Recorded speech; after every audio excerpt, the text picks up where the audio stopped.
Good morning and welcome to the Board of Clackamas County Commissioners Issues and Updates on November 7, 2023. I can't believe it's November already, Gary. County Administrator Gary Schmidt, what's our first item? Thank you, Chair Smith. First item today, we're going to jump ahead on the agenda. You're still meeting as the Board of County Commissioners. This is a request from the City of Lake Oswego for a vertical housing development zone pilot program. And the question for you is, does the board wish to opt out of the property tax abatement provisions of this vertical housing development zone project? You discussed this last week. You had several questions. We brought it back this week. We have with us today also the Mayor of Lake Oswego, Joe Buck, and Sid Sin, the Redevelopment Agency Director of Lake Oswego. Chair Smith has allowed them both to come forward. If you don't mind coming to the testimony table here, please, Mayor and Mr. Sin. I will quickly, the main question you asked last week is how much will this cost? And we did receive a letter from the City of Lake Oswego, a staff member, the Long Range Planning Manager. It was in your packet. The general estimate is that if you go forward, it would be approximately $22,000 to $38,000 per year of the abated property taxes, which over the 10 years would estimate the total impact to the county around $250,000 to $380,000 over the 10-year time period. So that's a quick answer to the question you asked. That would be the fiscal impact. But I did want to ask if the mayor, very quickly, very shortly, please, if you have any comments you'd like to make, and then we'll answer any questions you may have, commissioners. Thank you. Thank you, Mr. Welcome, Schmidt. Mayor Buck. Please introduce yourself. Hi, Chair. I'm Joe Buck, the mayor of Lake Oswego. I'm joined by Sid Sin, our redevelopment manager. You know, this broader context, a huge chunk of downtown Lake Oswego has been in an urban renewal area since the 1980s, and planning for urban renewal in Lake Oswego started in the late 70s. We are now nearing the life of that urban renewal district, and this project that we're looking to get across the finish line is the final project that will catalyze the closure of the urban renewal district and return. Sid and I were just talking. We think when the district started, we had $50 million of assessed value, and now we have over $500 million of assessed value in Lake Oswego. So the broader context here is getting this project done will help us close that district out sooner. It's going to be great for the city budget. It's going to be great for the county budget and all the other taxing jurisdictions impacted by that URA. We wish, like you, that we weren't in this boat of having to do a property tax incentive to build this multifamily project. But as we've seen even in the news over the weekend, the Housing Summit, it is extremely difficult for multifamily housing to receive the financing that it needs to be built.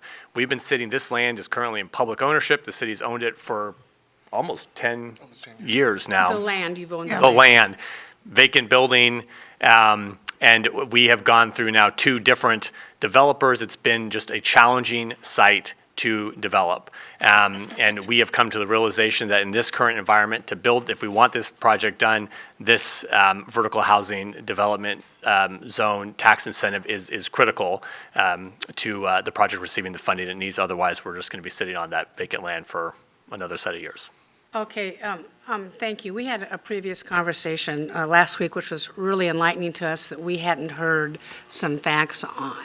So this urban renewal district will close when? Will end its useful life when? We're projecting 2028. 2028. So if we were to if you all to go forward with this, would this end in 2028 because they gave us a 10-year, or would this continue for 10 years? The urban renewal district will close in 2028. The vertical housing tax abatement program would be 10 years from the date that the developer applies for that program. So if they applied in, we think they might apply in 2026 or 2027, it would go out 10 years from that point. Okay. Now, Mayor Buck, we talked also about the financing package from the developer. And how this abatement is absolutely essential for him. Could you tell us about what type of housing? Is it affordable housing, low income? All these terms are being floated around. Could you give us an idea on that? Right. Well, it's a combination. So this is a typical mixed-use project with a retail on the ground floor and then 4 stories of 3 stories above.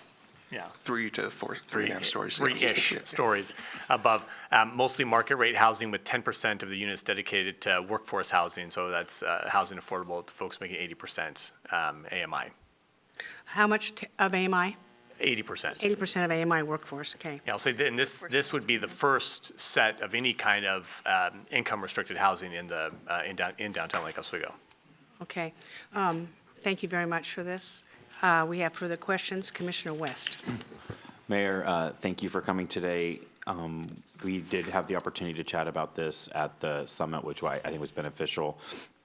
As you know, as a Wilsonville City Councilor, very similar situation that I took votes on and supported this effort in the Villebois area of Wilsonville. I think it would benefit maybe the board for like this not being a unique situation to Lake Oswego. Can you talk about how this intersector was influenced somewhat by what we had to do in Wilsonville to get a land that may never be developed? Absolutely. Well, when I first heard about the program, I thought you were taking a wide swath of land, a whole district, perhaps, and I thought, ooh, that's a real tough pill to swallow. I mean, all of us have budget constraints and we live on the property tax revenue. That's all we have. But actually, so researching this more, I saw the two parcels in Wilsonville, just two particular parcels, very similar situation. They'd had different development agreements, different developers, and they just could not make the project pencil. Right. And so the city of Wilsonville did exactly what Lake Oswego is doing and said, well, is this just one other tool that we can put in the tool chest to push it over the top? And that's kind of our intent here. We just have, for whatever reason, a particularly difficult site to develop. And in today's, maybe if we were 5 years ago, it wouldn't be necessary.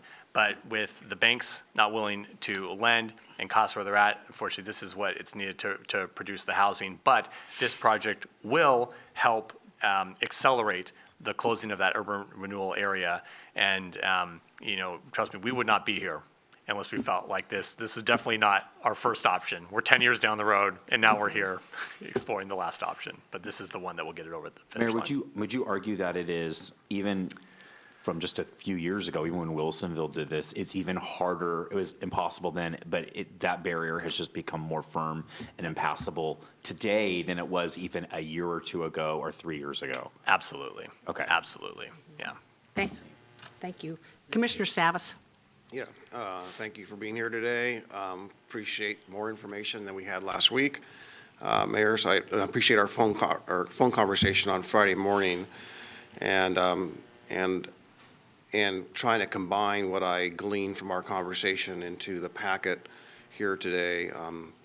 I have a couple questions. So initially, I thought on the phone, when I said how much is going to cost the county. And the answer was, zero, because really the tax would be basically, or is being deferred now. Mm-hmm. But essentially, if it's publicly owned, so really it's got a zero value. We're not collecting anything on the property now. So the frozen tax base doesn't really apply here, because if we're not collecting, we're not collecting. But if it changes ownership into private, then we collect. So what I initially thought was that we were potentially collecting something, but it was locked in the frozen base. That's what I assumed, but that's not the case here. In practicality, that's really not the case, that there's a frozen base out there that if the urban renewal district closes up and it remains in public ownership, we still wouldn't receive anything, correct? That's correct. Yeah, because it would be an exempt government land okay. building. Yes. All right.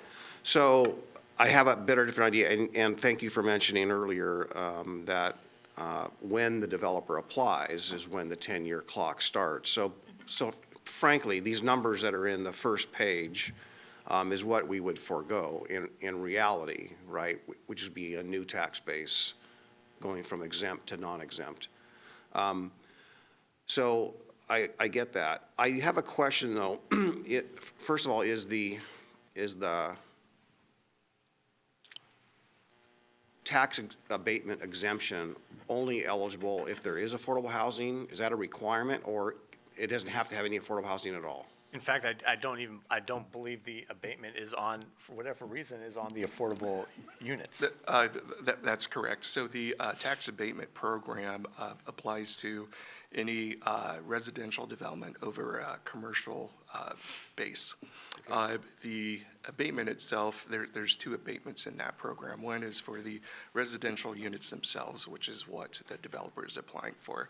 There's another option to get an additional abatement for affordable housing, and that would be, I believe, up to 20% for the land value itself. The developer is not applying for that. It's simply for that. The 4 stories, the 80% of the improvement value of the residential units. Okay. So it applies for the residential aspect, but not necessarily because or not the affordable housing element.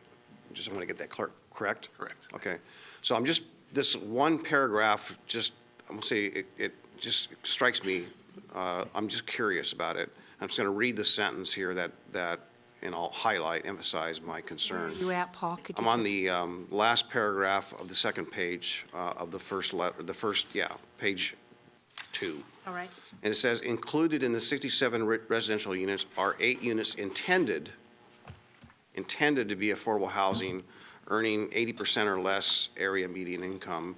And then later on down there, it also says that the disposition development agreement contemplates. So those are two words that are not, there's no certainty in those words. It doesn't say, that they shall be or they will be. It's contemplated. So is that still speculative? I would take it further, and I would say it shall happen, because there's a commitment on the developer to do this. There's a commitment on the city for us to ensure that it does happen. It is included in the disposition development agreement, so maybe the wording of that should have been shall as opposed to contemplated. And It is not optional. yeah, Okay. We'll build this unit, yes. Okay, well, that's Very certainly, important to us. I need that certainty, I guess, is Yeah. what I'm saying, yeah. Oh, yes. Thank you for that. Have you finished? Yeah. Commissioner Scholl. Yes, good morning, gentlemen. Okay, so right now the property is yielding 0 tax revenue to the county. I just want to make clear one thing. Without the county's election to waive property taxes for the first 10 years, which is about $360,000 based on my numbers, you're suggesting that without that assistance, that push, that tax savings, the project might not get off the ground, and with it, it will start when? Actually, the council is contemplating our 3rd extension to their timeline. This is how difficult the project has been. They're expecting between now and June to start this this multifamily component of what's a larger project. Okay. And Mayor Buck, was any Metro Housing Bond dollars available for this project, considering you have some affordable housing in there? No, it's mostly a market rate project. It doesn't fit the criteria for Okay. a Metro bond. Well, the way this looks to me is that it will be in the best interest of the county. Any housing, I don't care where it's at in the county, is a benefit to us. And I do appreciate the number of units of affordable housing in here. Seems to me this would be reasonable to waive it for 10 years. And I'm hoping we can make that happen and you can get that project underway as soon as possible. Thank you. Thank you. Commissioner Schrader. Yeah, it's nice to see you here today, gentlemen, Mayor Buck. I'm very familiar with this project. It's been on the books for quite a while. I walk past it almost every day, and I think 80% and below AMI is considered to be workforce housing. Am I correct with that? And I do know that you are doing other housing projects. I know that you're doing the Habitat project, which will also provide home ownership. And certainly, I see some of our folks in the back there that work on housing. Hi, guys.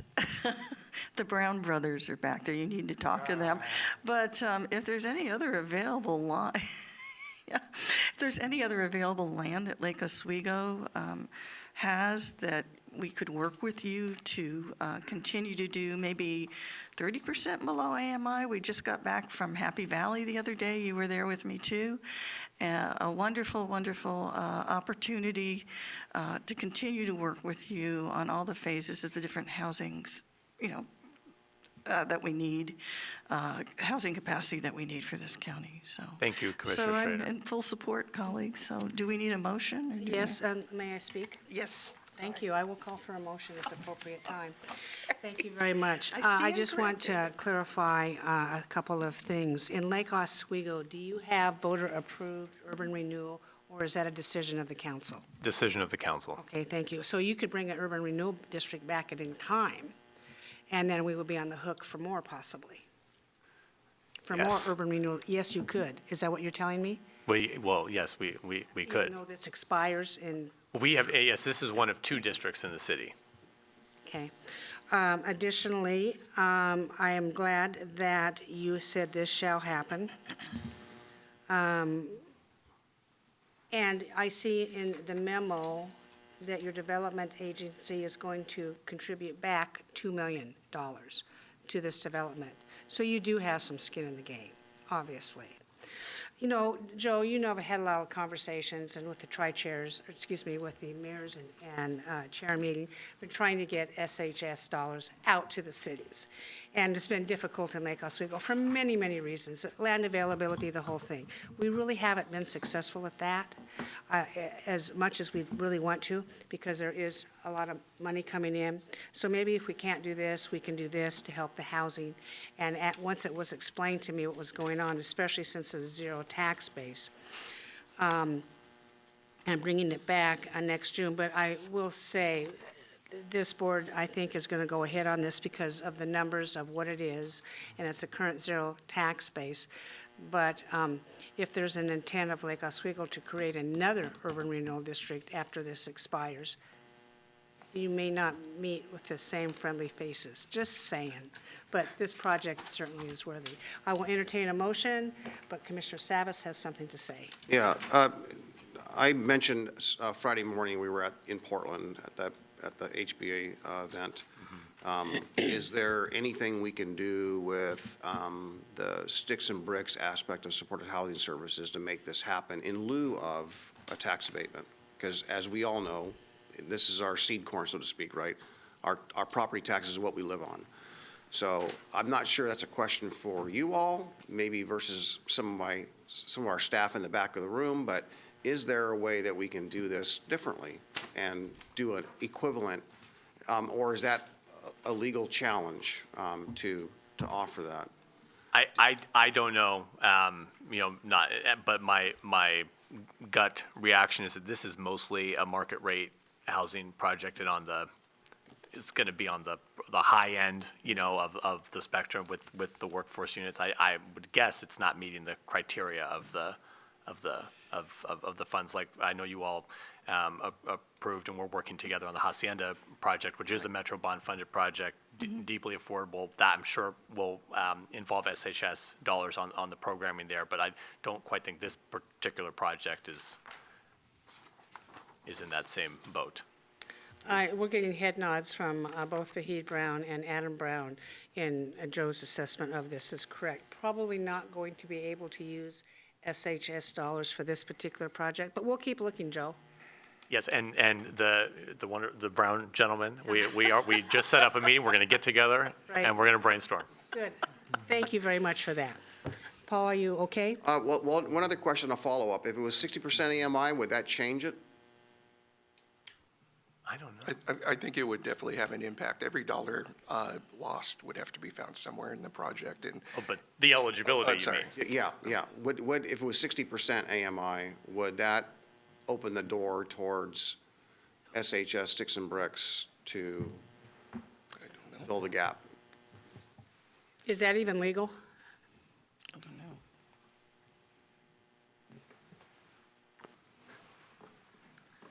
Please introduce yourself, Adam.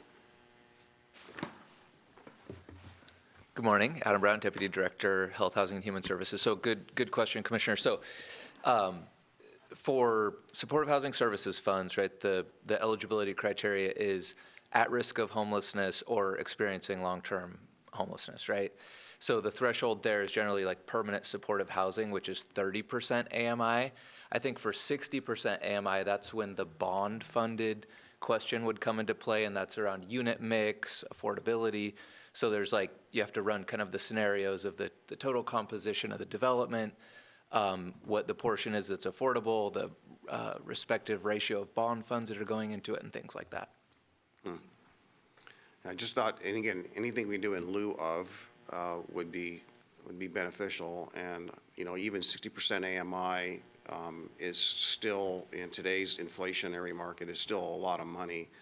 30% is less, but it's an expensive market. Very, that's why they've had trouble. Thank you. I want to make sure that we have the correct wording on the motion, Gary, because the question is, does the board wish to opt out of the property tax abatement provisions? It sounds like this board wants to support it, so how would the motion read? I would recommend a motion, if you wanted to move forward, that Clackamas County will participate in Lake Oswego's Vertical Housing Development Zone program. Do I hear a motion? So move.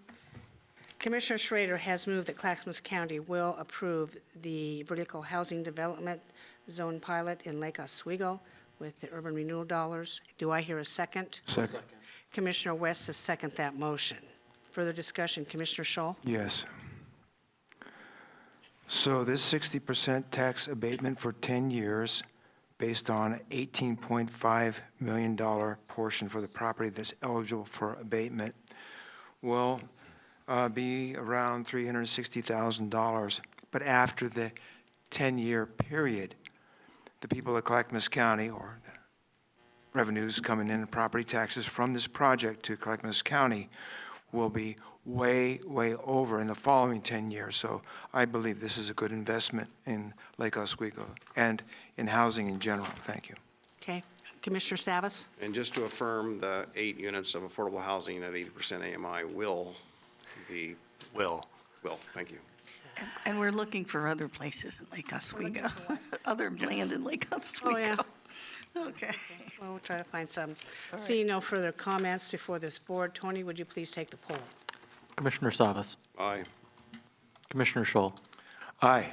Commissioner West, Aye. Commissioner Schrader, Aye. Chair Smith. Aye. Motion passes 5-0. Thank you, Mayor and staff, for coming forward today. Thank you, Chair. Thank you, Commissioners. You bet. Bye-bye. Appreciate you. Up next, Gary. Thank you, Chair. Would you please convene as the Water Environment Services Board? We will recess as a Board of County Commissioners and convene as Water Environment Services Board. These are requests for consent agenda for the Water Environment Services Board of Directors. Item 1, approval of a contract with Deca Architecture for engineering services necessary to design the Kellogg Administration Building remodel. Total value is $390,985 for 2.2 years. Funding through Water Environment Services Sanitary Sewer Construction Fund. No county general funds are involved. Greg Geist, Director of Water Environment Services. Go ahead, please. Thank you, Gary. Good morning, Chair Smith, Commissioners.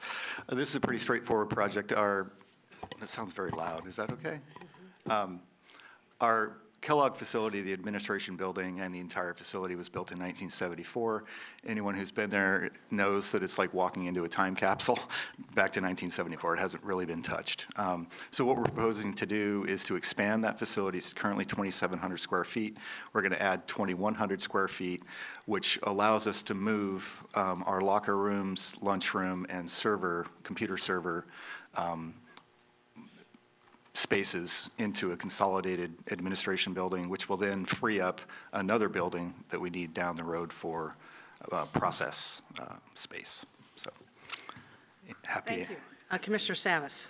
Yeah, some commentary and a question.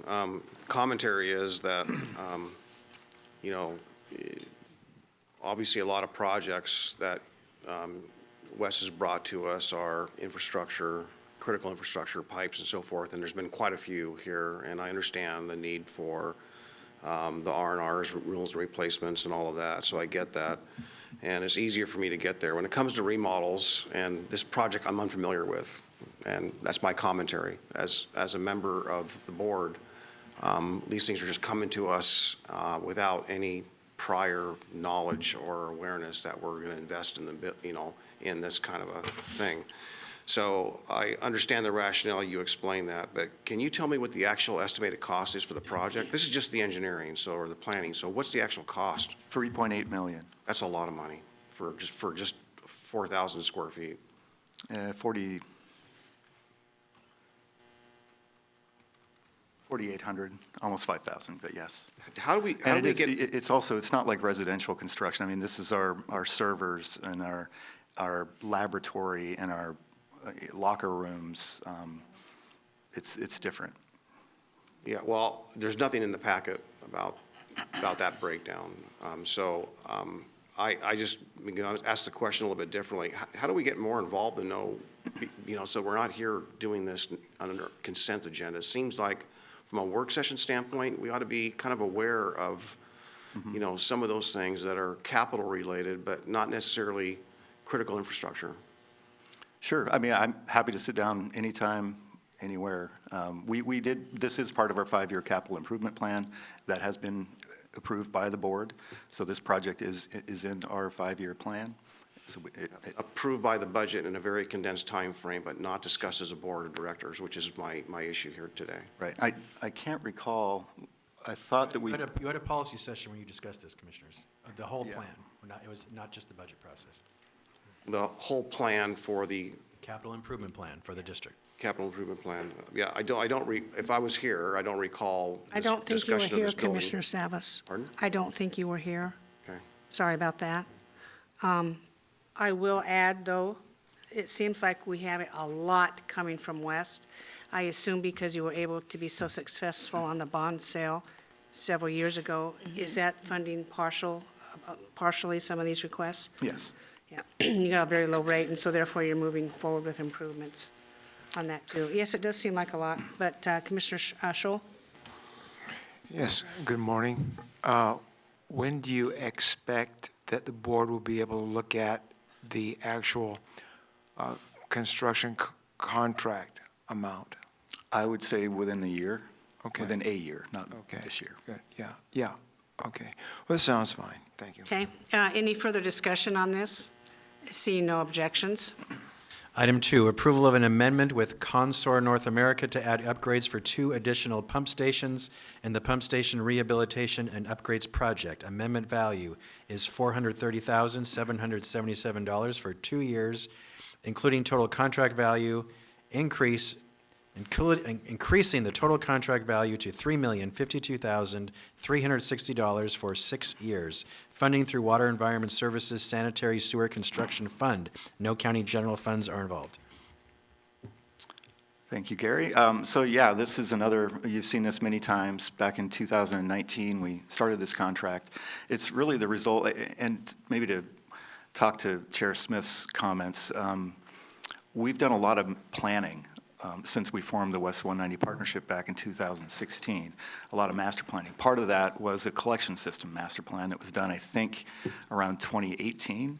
And so we know what projects need to get done. And now we're actually building those projects. And so we have over 20 pump stations. We've identified a number of them that need to be upgraded and standardized so it's easier for our operators to operate, less spare parts, standardized pumps, and so we're just ticking away at that series of pump station projects. Questions or comments? Commissioner Scholl? Mr. Geis, is one of these pumps having to do with the boring pump station? No, but we will, we may see one more amendment to this contract for the boring Okay, thank you. pump station. Okay. Yes. Okay, questions or comments? Seeing no objections, thank you very much. Thank you. Chair, would you please reconvene as the Board of County Commissioners? I will recess as the Water Environment Services and reconvene as the Board of County Commissioners. Next is request for consent agenda for the Board of County Commissioners, starting with Human Resources. Item 1, approval of a personal services contract with Prothman for the management of the recruitment process for the county council position. Total value not to exceed $35,000 for 8 months. Funding is through budgeted county general funds. Evelyn Minor Lawrence, Director of Human Resources, and Jared Haddock, Recruitment Manager. Go ahead, please. Good morning, Commissioners. On October 24th, the staff presented a recommendation to hire Brofman as the consulting firm to be responsible for recruiting and selecting the county's next county council. We are here today to get your approval on the professional services contract. And I have with me here, again, Jared will go through the details of that contract with you. Thank you, Evelyn. Derek, go Welcome. ahead. Thank you. Good morning. So the one thing I want to highlight too, and I'm big on transparency, so $35,000 that the contract is, it's a max of. It doesn't mean we're going to necessarily meet that 35. It's to give us some wiggle room. As we reviewed in the proposal and expectedly, there's some variable costs such as candidate travel and things like that that is going to be dependent. So of that $35,000, $19,500 is the administrative fee for Prothman for their services. So that is a known cost. And then $6,460 are expenses associated with the recruitment process. So that includes posting the job, preparing candidate material, that includes background checks, that includes vendor travel time when they're coming and they will need to meet with you to develop the position profile. And then we have, that would leave of the $35,000, $9,000 as far as candidate travel. Now, I don't necessarily anticipate us to spend that much. However, I don't know if any of you have flown lately or traveled, it is expensive, and we want to make sure that we're preparing and have that wiggle room so we don't have to come back and make adjustments later. And so really next steps, once we have your approval and we get this signed, Prothman will be able to come on site and start the process and develop that position profile, which really that's what is going to be released to the public and start the process of attracting candidates. Yes, thank you. Travel is expensive, as is hotel rooms and meals, and I assume they may need one overnight stay for the candidates, and all that adds up. But thank you. Commissioner Scholl? Yes, good morning. Morning. Your document says total value not to exceed $35K for 8 months. That 8 months kind of bothers me. Current county council doesn't want to stay around that long. So tell me, why is that 8 months in there? That's a great question. Thank you, Commissioner Scholl. So really, that 8 months was the standard for this type of personal services contract to end through the fiscal year. So I am hopeful with 8 months that it is not going to take 8 months. If we look back on previous executive level recruitments we've done for the county administrator, it did not take 8 months. Those were 3 and 4 months. Granted, and when we first came to the board and made this announcement, the one thing that, of course, time to get candidates. I mean, it all plays into it. The holiday season. So once we get the Prothman on site, we're hoping to move as quickly as possible because exactly, Commissioner Scholl, you bring up the point that we have a critical position that we need to get filled. Yeah, and so I just wanted to double check to make sure that Prothman knows that we want to make quick action on this. Thank you. Yes, thank you. How long is the job announcement open nationally? Yeah, that's a great, and typically nationally, it'll be open for a few weeks. What normally the search firms will do is they will have it open until filled for a period until we get a substantial candidate. So in the past, what Prothman has done is, I believe, about 3 to 4 weeks open, but during that time, they're also reviewing the candidates. So it's not like they're just sitting where the work's being done to make sure that we are, yeah, perfect, thank you. Yeah, and this will be posted on our county employment site? Yes. Along with other, When do you think that will happen? yeah, as soon as we have that position profile approved and in place, and that's really what's going to be the job posting for this, the description, the leadership profile for prospective candidates. Okay, Gary? As soon as this contract is signed, Prothman's coming to meet with you, commissioners, and you're going to write the job description. You're going to tell us exactly how you want to recruit this. It's entirely your decision. Thank you, Gary. All right, other comments, questions from commissioners? I will entertain a motion No motion necessary, Oh, I Chair. thought I didn't have to. Okay. Just consent, request for consent. Seeing no objections. Okay. Thank you. Thank you very much. All right, Thank still with Human Resources, item 2, ratification of the 2023-2026 labor agreement with the Clackamas County Peace Officers Association for represented employees. Total value is $38,391,379 for 3 years. Funding is through the Public Safety Local Option Levy, Contract City Funds, state, federal funds, fees, and fines, and $27,642,793 in county general funds. I'm going to say what the staff report shares because you don't talk about this in consent tomorrow. What the contract changes are for cost of living adjustment for the Peace Officers Association members, year 1, which is right now, will be a 4.5% cost of living increase, COLA. For years 2 and 3, it will be between 0% and 4.5% based on what the Consumer Price Index for West Urban annual average will be. Second, retiree medical benefits are being increased from what is currently 3.5% to 4% in years 2 and 3 of the contract. The incentive program has been revised for employees who are DPSST certified. They will receive incentive pay based on years of service and their educational level. Graveyard shift differential, employees who work 50% or more of their hours after midnight will receive a 3% increase to their base pay. This is a change from what is currently $1 per hour. Will change to 3% of base pay. School resource officer premium pay, employees who work as a school resource officer based on their training and experience will receive premium pay in the amount of 5% of the employee's base pay as set in the pay plan at the time that that employee is assigned as a school resource officer. Legal defense fund. The county will increase its contribution from $6 per member to $7 per member for each DPSST certified officer. All of the other benefits are status quo to what the employees already received. So this is ready to go. It's been approved by the POA, and with your approval, we'll put this on tomorrow's business meeting agenda. Heather Pedersen has joined the table, Classification Compensation Manager. Evelyn, Heather, or I are happy to answer any questions you may have. Go ahead, Heather. Any comments?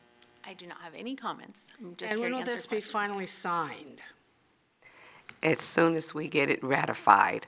Okay, and it's retroactive to July 1st. The cost of living increase is retroactive. Yep. And the other benefits come online when? They would come online the first pay period following ratification of the contract. Okay, do we have any idea when ratification is going to happen? We're hoping tomorrow. Yeah, we're hoping Tomorrow. So tomorrow. this is all tomorrow, Commissioners. You're going to sign it tomorrow, hopefully. Yeehaw, very nice. Okay, Commissioner Scholl. Yes, good morning. I'd like to thank members of the staff that worked on this very challenging agreement, and also for the people who represent our Peace Officers Association. This has taken a lot of work. I believe that this agreement is going to be in the best interest of the people of the county, and I think in the best interest of our POA members in Clackamas County. Again, I want to express my appreciation and respect for all the people who are members of the POA for the work they do for this county. Thank you very much. Commissioner Savas. Yeah, this is a great time just to mention to my colleagues that I will not be here tomorrow. I'll be with the Oregon Transportation Commission and ODOT for the entire day and into the evening, so it'll be a long, long day. So I do want to just echo Commissioner Scholl's compliments to everyone who worked on this and staff. So thank you. And I would love to know, not your call or role, I think, but I would love to know from the Sheriff's Office how we're doing on hiring for and staffing for the Sheriff's Department. Want to make sure that we have as much incentives, so to speak, not just pay, but other incentives that encourage people to retain both people in the Sheriff's Office and get us to full staffing as designed. I know that was a big issue for our budget process in May and June when we talked about that, and I think we definitely made a pretty strong statement that it was our goal to make sure the sheriff's office is fully funded, and I'm hoping this is another path, another tool for that. Thank you. Commissioner Schrader? I just want to thank staff for all the hard work you do. I know that bargaining takes a lot out of everybody. But I also want to give a shout out to the Police Officers Association. I'm glad we were able to move this forward. And I know that I can speak for my colleagues and myself how supportive we are of public safety and our police officers, our sheriff's deputies who are working so hard every day to keep our constituents safe in our community. Thank you. I echo all the comments here. This is our commitment to public safety in Clackamas County for the safest communities in Clackamas County for our people. Thank you very much. See no objections.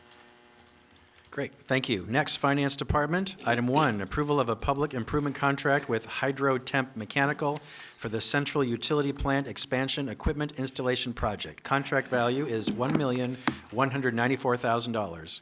Funding is through budgeted county general funds and is eligible for a 50% reimbursement from the Oregon Courthouse Capital Construction and Improvement Fund. Elizabeth Comfort, Finance Director, and Dan Robertson, correct, from Facilities. Please go ahead. Yes, thank you. Good morning, Commissioner Morning. and Chair. We are presenting this installation as part of the original Red Soils Master Plan from 2007. It also supports the courthouse building construction as well. The installation is $1.2 million as presented, and this is to install approximately $2.3 million worth of equipment. You've been approving over the last year this equipment that has come in. We have 4 boilers. The last piece of equipment is a 1,000-ton chiller, and that should arrive by December. And so we'll have all these installed in about 2 months, at least the boilers. And I asked Dan, I said, so what will people see? There's a lot of dollars, a lot of construction, what's visible? And he shared the cooling towers are really the only exposed section. So you're not going to see a lot of this construction. This is the infrastructure. Great. Okay. Questions or comments? Just one, I guess, knowing that we're still $31 million short of the state share, are we hoping, is it a prayer for the 50% match at this point? Yes. So this is factored into additional dollars that are, I call them the related projects for the courthouse, and we do have these budgeted as part of that. The amounts that you're referencing would help us with our milestone payment, which is May 1st of 2025. Okay, thank you. Further questions or comments? See no objections. Thank you. Item 2, approval of a public improvement contract with Pioneer Waterproofing Company for the removal and replacement of the Public Services Building exterior sealant. Contract value is $172,210. Funding is through budgeted county general funds. Yes, thank you. We're celebrating 20 years here in PSB, and the sealant that was put on at construction had a life expectancy of 20 years, and so we're approaching that. After 10 years, which lasted as expected, then you have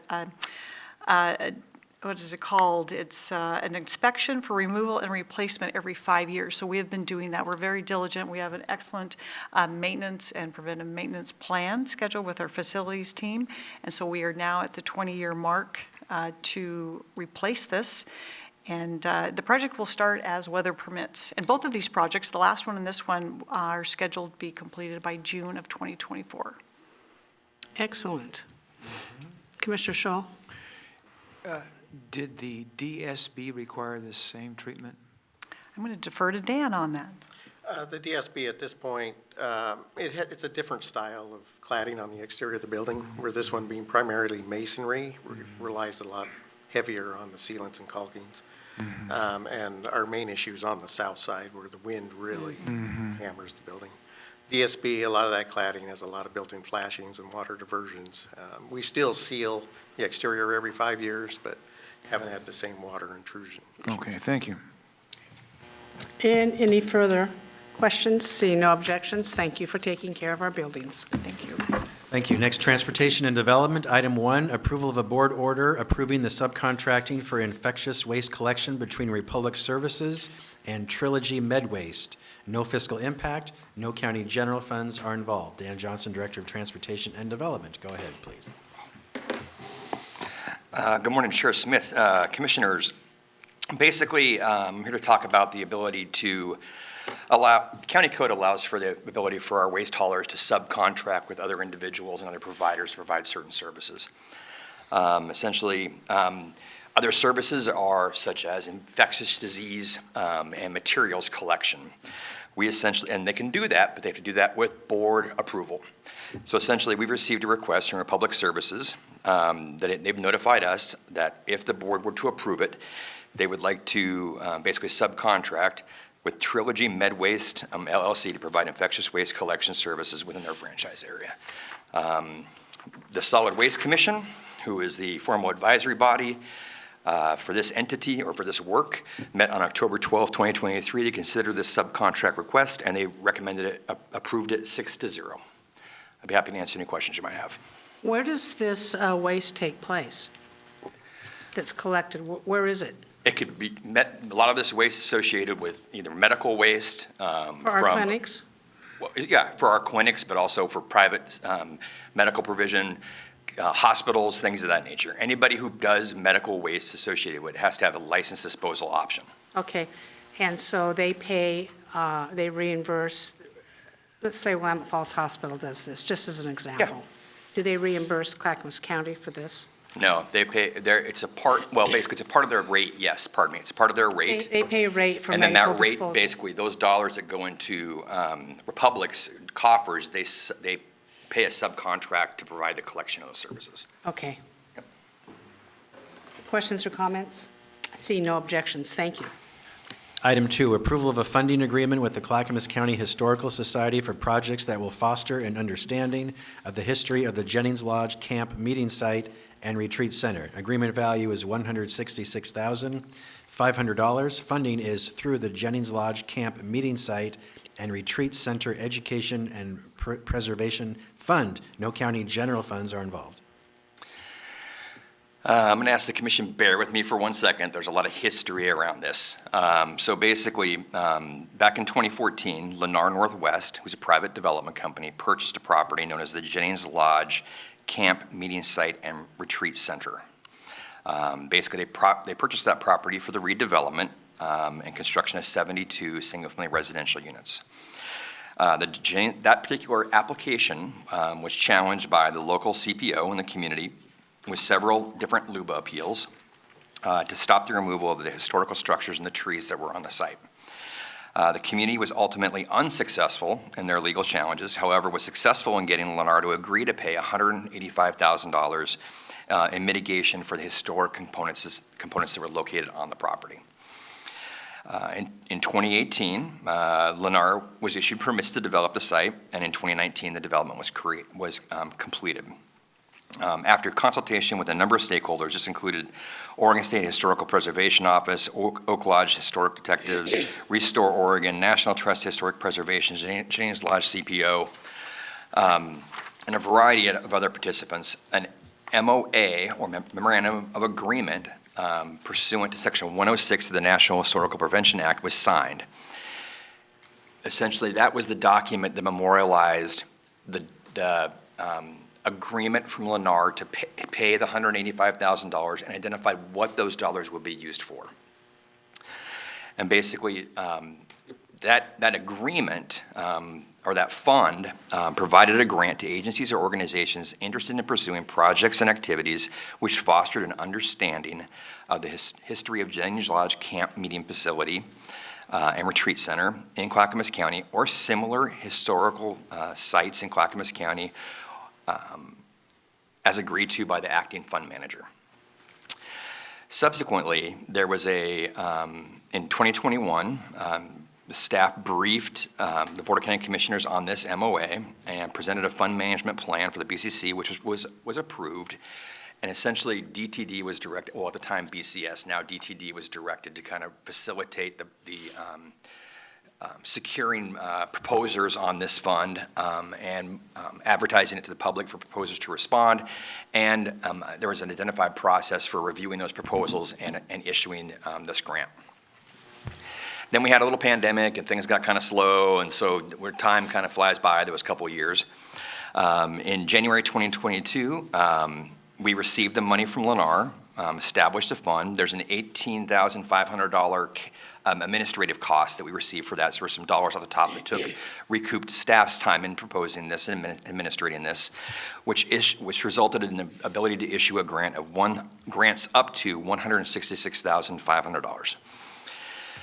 Wow, okay. So basically, we put a request for proposals out. We received one from the Clackamas County Historical Society with a proposal to spend all those dollars. We received one proposal. I'll make sure we're clear. We didn't receive any other proposals, just one. And basically, this was to preserve the history of the former historical camp in Jennings Lodge and community where it was located for future generations and interpret its history by making the information relevant to museum visitors. Major components of the proposal included exhibits at the Museum of the Oregon Territory, a website, oral history interviews, literature, and an exhibit-based education activities and tours. The committee reviewed the proposal and felt it met the intent of the grant proposal and basically has a recommendation to issue all of the dollars involved, the $166,500, to carry this proposal forward. That's a lot. I'd be happy to answer any questions you might have. So this development has been completed, correct? It has. Thank you. Commissioner Savas. Yeah, well, there's a lot of history here, and if Dan thinks he's exhausted now, I just want to share that this has been about 8 years, 7, 8 years since this opportunity came before the board of directors for NCPRD to acquire the property for a fraction of what it actually sold for in the private market. And, you know, the claim by staff at the time was that there was no money to purchase the property, and in fact, learned that there indeed was resources to buy this property. But it would have been ideal for a park, had a huge tree stand of 300+ trees, literally caused a lot of turmoil. And I remember some of our county staff standing in front of the community on a hot August night being screamed at, and I was one of those people that was being screamed at because they were so upset the fact that we did not act on this opportunity. So this is a small, I guess it's great to be here at this point where we're approving this and, you know, get completion on what is, you know, a morsel of, I won't say mitigation, but some recognition and some definitely having the historical aspects met for this community. But I do want to just extend my appreciation for the staff that helped work on this, but most especially the hundreds of hours the community put on this with the federal government and the 108 process to get this to happen. So for those of you in Jennings Lodge who are part of this, I'm speaking to you and thank you for your efforts, and I just want to acknowledge their hard work on this, and I'm glad we're finally getting closure on this, and hopefully this project will occur here sometime soon. Further questions or comments? Thank you very much for this presentation. Seeing no objections. Next, Health, Housing, Human Services. Item 1, approval to apply for a grant for overdose prevention project. Anticipated grant value is up to $766,000 for 24 months. Funding is through CARE Oregon. No county general funds are involved. Rod Cook, Director of Health, Housing, Human Services. Go ahead, please. Good morning, Commissioners. Clackamas County has seen significant increase in drug-induced deaths between the years of 2019 and 2022. Public health staff will collaborate with the EMS, Emergency Medical Services, law enforcement, and health systems to tackle the county's drug overdose death challenges. What this does is it basically it's an expansion of what ARPA funds have allowed us to put in play in the project for that. So this project will aim to reduce substance abuse, homelessness, crime, and employment by improving healthcare access, partnering with communities, and leveraging resources for improved quality of life. Commissioners, any comments? Seeing none, thank you. Item 2, approval of an amendment extending time and funding of an intergovernmental agreement with Tualatin Valley Fire and Rescue District for ambulance services. The amendment value is $53,000, $53,010.72 for 1 year. Total agreement value is increased to $1,247,344.22 for 11 years. Funding is by cost savings program with AMR Northwest. No county general funds are involved. Yes, in 2014, the county partnered with the consortium, including Tualatin Valley Fire and Rescue, Clackamas Fire, and Lake Oswego Fire, to ensure paramedic response within the AMR Ambulance Service Agreement. This agreement mandates that paramedics will be present in consortium areas 90% of the time, allowing for faster arrivals in urban and suburban areas. Okay, thank you. Any comments, commissioners? Thank you very much. Item 3, approval of a subrecipient agreement with the City of Wilsonville on behalf of the Wilsonville Community Center for services to older adults. The agreement value is $119,200 for 1 year. Funding is through the Federal Older Americans Act. No county general funds are involved. Yes, you've heard a lot of these for our senior centers, but this agreement includes services such as congregate and home-delivered meals, health promotion activities, transportation, and information referral activities, helping them meet their individual needs and remain independent and active in the community. During the fiscal year 2022-23, Wilson Community Center prepared and served over 23,000 meals, primarily to homebound older adults. Thank you. I appreciate this. Our senior citizens have a harder time every year with cost of living.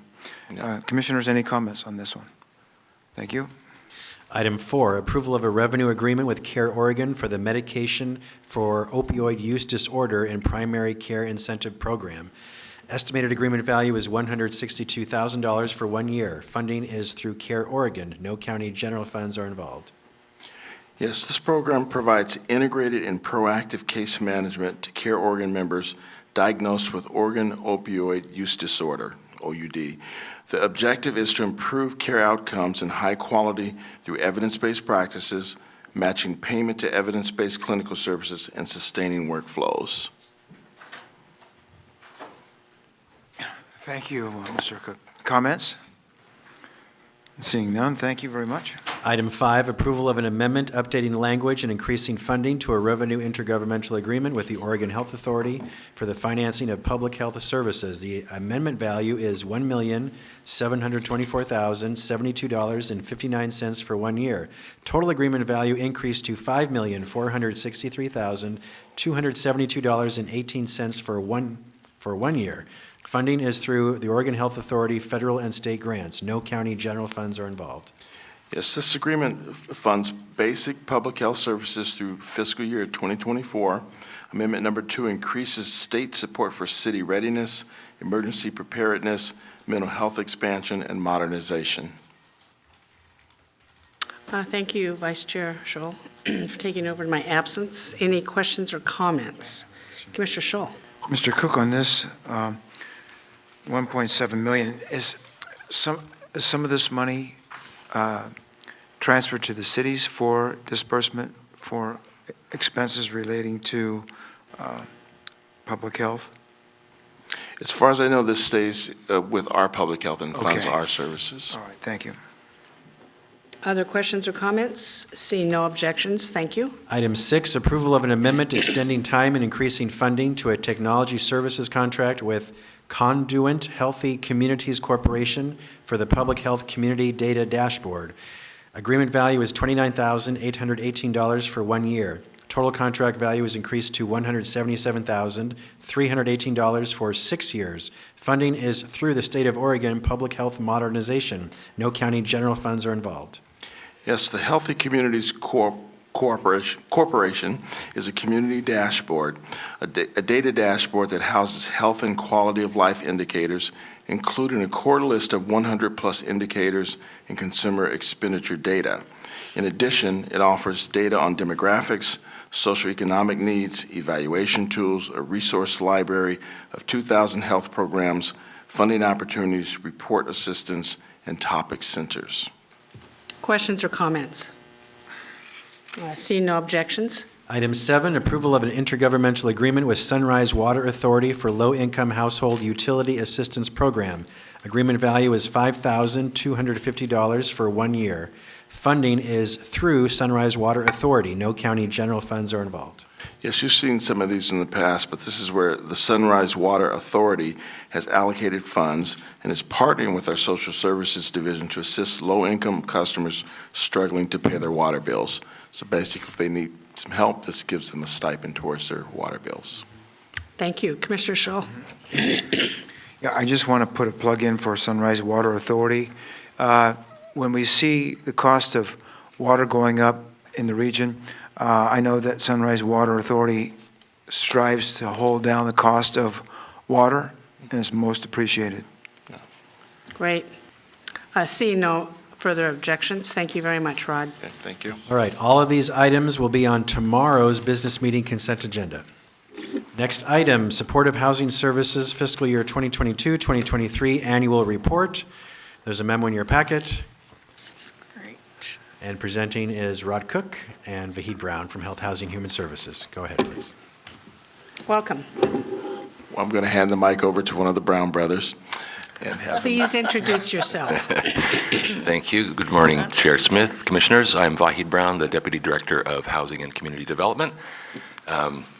Not related, but feel the brotherhood in spirit with my colleague, Adam.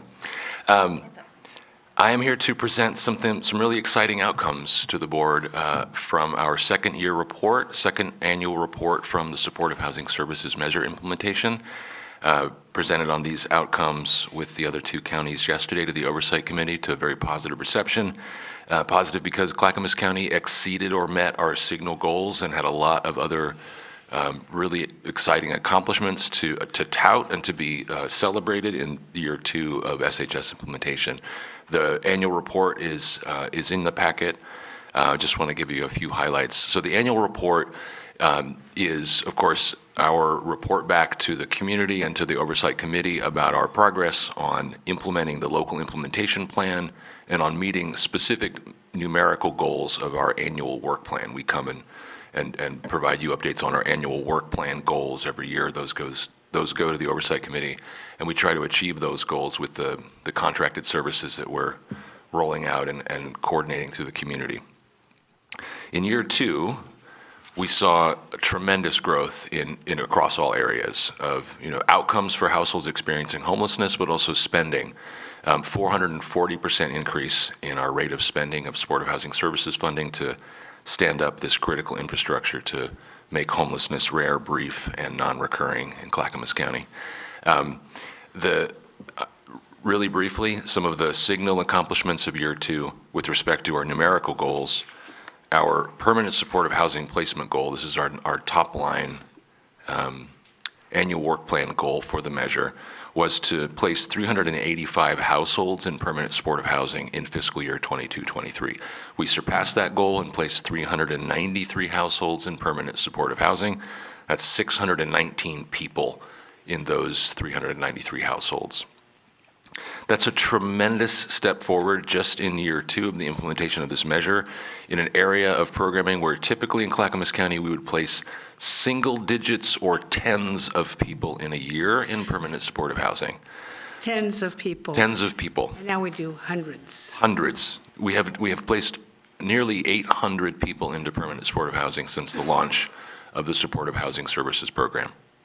So that's more than a tenfold increase in the rate at which we're able to end homelessness for the most vulnerable subset of people experiencing homelessness. Permanent supportive housing is really especially designed for and prioritized for people with long histories of homelessness who are disabled as well and have little or no income. So that's our permanent supportive housing placement goal. We surpassed that. Our housing retention goals, we surpassed those as well. We did it in the first year as well. The goal for housing retention, and that is after a year from being placed in housing, is that household still housed? If the answer is yes, then that's housing retention. If they've lost their housing, then they've returned to homelessness. Then we don't have housing retention. Our goal was 85% across all programs. What we have in permanent supportive housing is 98.3% retention. In other words, 98.3% of those 800 people that we've placed in permanent supportive housing are still in their housing. They have not lost it, they have not exited, they have not returned to homelessness. So when we say our goal is to make homelessness rare, brief, and non-recurring, we are nailing the non-recurring part. We are providing the support that folks need to stay successfully in their homes. In rapid rehousing, the rate of retention is 95%, which is remarkable. Rapid rehousing typically has a success rate or a retention rate of 75%. 85% is great. 95% is stellar. So we have really high-performing partners in our nonprofit community that are doing this work and serving the communities in Clackamas County. With eviction prevention, we also exceeded our goal. Our goal for the year was to prevent eviction for 250 households. We prevented eviction for 286, all told 643 people in those households. Shelter and transitional housing. This is an area where we saw the largest increase in the rate of spending, and that was due to the fact that the motel-based transitional housing component of that program area used to be funded by ARPA, and now we're sustaining that program with supportive housing services funds. But again, we met our goal there. We had the goal of 140 units of shelter or transitional housing supported by SHS. We met that goal. 140 units were supported through the fiscal year, serving 788 people. Two areas of our numerical goals that we did not meet, but are on track to meet in this fiscal year were outreach. We had a goal of outreaching and reaching 700 households through street outreach. We received we outreach to a little over 550. So we fell a little short there. Outreach and rapid rehousing were programs that launched in the fourth quarter of the fiscal year. So the fact that we made it so close to our goal is remarkable. This is also one of our signal successes. While we did not meet the numerical goal, we did something that we've never done before, which is have a coordinated outreach system in Clackamas County to meet people where they are in the community who are experiencing homelessness. When I came to Clackamas County, we did not have the supportive housing services resources. We had Dave. I don't know if you all remember Dave Denny. He's now retired. But our outreach program in Clackamas County, a large county, was Dave. And now we have 6 nonprofit agencies, including CADCs, Certified Alcohol and Drug Counselors, folks that work with the emergency departments with Providence.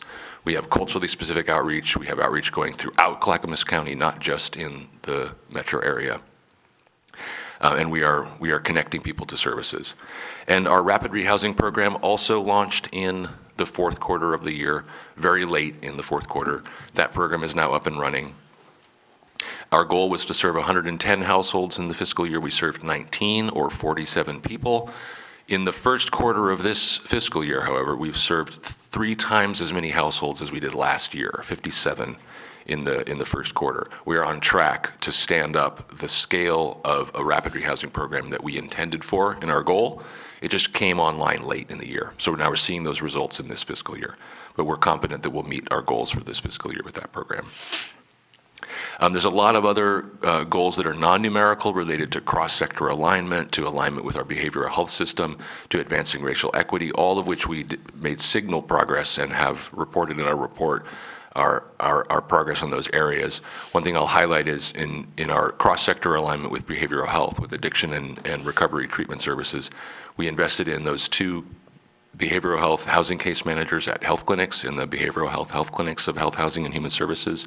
That has proven to be very successful. We are connecting people who are experiencing homelessness that are accessing counseling and addiction and recovery care directly with housing at the point of delivery of those services, which is an area we're going to continue to expand so that we work together with the health system partners so that when people reach out to the housing system, we're able to resolve their homelessness and connect them to the health resources that they need.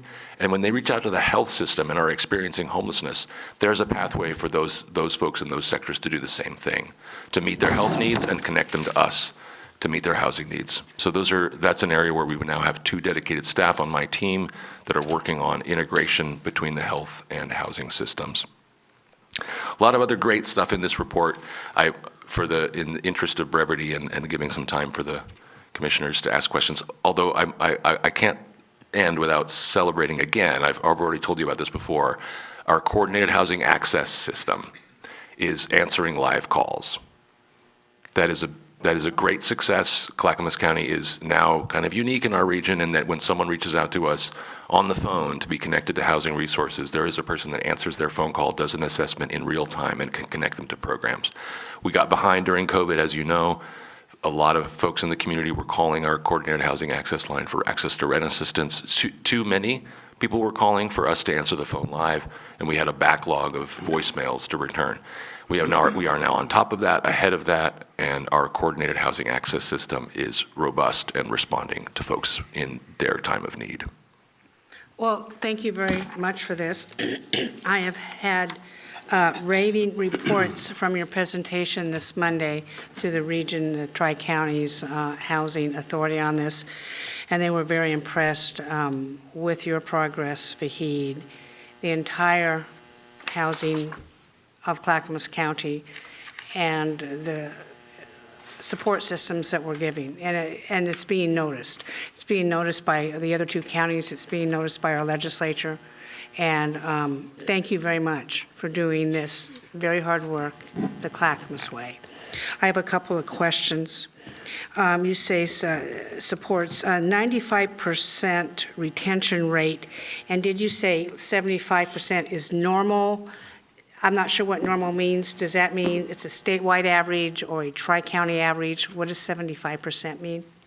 So I was, talking about rapid rehousing programs. It's a sort of technical thing, but it's a specific type of rehousing. It's different than the permanent supportive housing that we've been really heavily investing in to support people that are experiencing long-term homelessness and have disabling conditions. Rapid rehousing is a shorter-term intervention meant to help folks that have maybe just lost their housing or because of an economic crisis, maybe an income earner in the household is between jobs and they got behind on rent and became evicted. But this is a household that was able to carry their rent and will be able to carry their rent in the near future. And that rapid rehousing is meant to rapidly rehouse them in that crisis, support them for a brief period of time to help them get through that economic crisis, and then remove the assistance, right? So it's typically 6 months to 24 months of rent assistance and support for a household in rapid rehousing. 95% housing retention is what I'm talking about. Is That's that right. rapid rehousing or is that total housing? That's rapid rehousing. Okay. And that, as you said, Chair, That's on you're page correct. 6. And that is much higher than what we see nationally for retention rates in that type of program. It's not unusual for 75% to be a good rate for rapid rehousing programs. When you talk about our outreach program, our goal was 700, and we did 550, which I think is very good. Since we've never had that before, it's a fairly new program. Is that because of a workforce issue? Partly it is, but I think it's more because the timing of the procurements and when the contracts were executed, it was late in the year, and so programs were slow to start. But you're right, Chair, there was part of that slowness to start is in hiring. So some of our partners did struggle to hire because we do have this ongoing workforce challenge. Okay, we have commissioners in the queue. Who's first? I was last. Commissioner Scholl. Yes, Mr. Brown. Thank you. This is very encouraging, these numbers. I've been getting questions about the Homeless Services Center project for Abernathy. The board recently approved some $10 million for supportive housing services investment in that. You know, a couple years ago, when I became a commissioner, the outreach efforts were a lot different than now, like you mentioned. And this outreach has really helped a lot of people in this county better their lives. Could you tell us how you intend to work with this new Homeless Services Center that I spoke of to further increase your ability to do outreach, to help people with job training, with health resources, and with maybe addiction counseling? How's that going to work? Thank you, Commissioner Scholl. And actually, those are all all components of the proposal from the Homeless Solutions Coalition's proposal that was successful and received a grant from this board, from Supportive Housing Services dollars, all of those elements were components of their vision that we saw and were compelling to us, and why this board, I think, funded them. The vision for the Resource Center in Oregon City that was funded with that grant of $10 million is to do all of those things, to bring together the outreach providers in the community that are funded with SHS, to have a physical place to meet and coordinate, where my staff can also provide support. We do a lot of virtual coordination, quite a lot, meetings every day on my team with partners in the community, and there's value in bringing those folks together in space, in real time. Their vision is to provide some of those, that very suite of services that you enumerated, Commissioner Scholl. Their proposal talks about the ancillary services for households that are needed for them to become successful and thrive in their own housing, including addiction and recovery services, employment services. Two of the anchor tenants that are envisioned in the proposal by the Homeless Solutions Coalition of Clackamas County are two of our core outreach partners, the Father's Heart Street Ministry and Love One. And those would be housed, their organizations would have operations out of the building.